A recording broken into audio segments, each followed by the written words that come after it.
Now next force we are going to talk about, that is a strong nuclear force. As the name given, strong. So this is the strongest force. Okay. Now nuclear force means this is the force which is acting in the nucleus. We know that in the nucleus we have a neutron or a proton. Okay. So which is or what is the force which is binding this neutron and proton together? As neutron is neutral. Okay. And if we talk about proton, so proton is considered as positively charged. So we can say a strong nuclear force is the force which binds the neutron and proton in the nucleus. Such force is called the nuclear force, right? Now this force is attractive in nature. If we talk about its properties, so it is attractive in nature. This force is attractive in nature. Okay. Second thing, as it is acting in the nucleus only, it is acting in the nucleus only. So this is a short range force, or we can say it works on a short distance, and that distance is what we have, that is approx 10 to the power minus 15 meters. So this force is also called as a short range force. Okay, it's a short range force. Next, this force is 100 times stronger than electromagnetic force. This force 100 times stronger than EM force. Okay, and this is 10 to the power 38 times stronger than your gravitational force.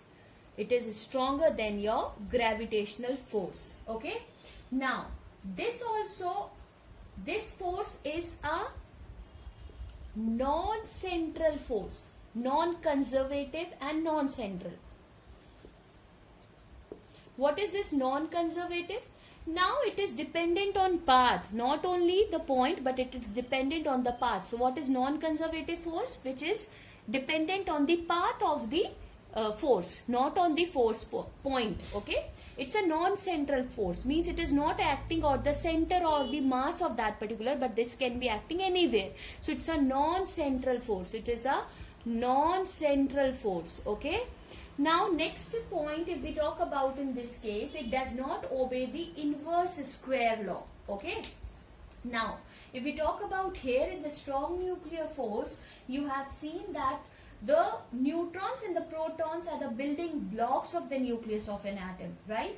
So atom exists because of the strong nuclear force. Okay. So now we are going to talk about the weak nuclear force. Now understand what is this weak nuclear force. Okay. Weak nuclear force you can understand this way easily. As you have seen, that is it is also a force which is related to the nucleus. It is also related to a nucleus. Now what is this weak nuclear force? When we have seen, that is the atomic mass of the nucleus. If we talk about any atomic mass of the nucleus, when the mass is very much or very less, that time if the nucleus is unstable, so what the nucleus is going to do is, nucleus is trying to reduce its weight. If it is maximum, so it is trying to losses its mass by radioactive decay. Okay, means what it is happening, basically when the decay is happening, radioactive decay is happening, that time the weak nuclear force is come into picture.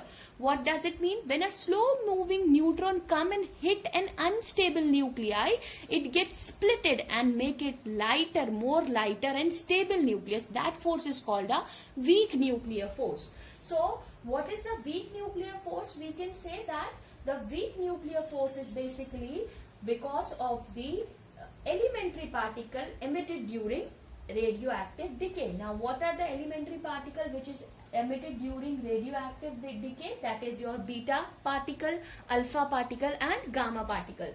Beta particle, alpha particle and gamma particle. In beta particle we can see we have electron and neutrino. Okay, what is this neutrino? This is uncharged particle. So the force acting between electron and neutrino is weak nuclear force.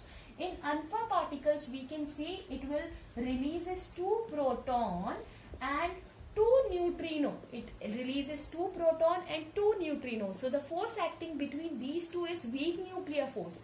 In gamma, we are going to see that it is radiating. Electromagnetic means it is radiating photon. So basically a weak nuclear force is where the radioactive decay is occurring. Okay. Now this is basically, you have seen that this weak nuclear force is basically useful in a radioactive decay such as alpha, beta and gamma. Okay. Thank you.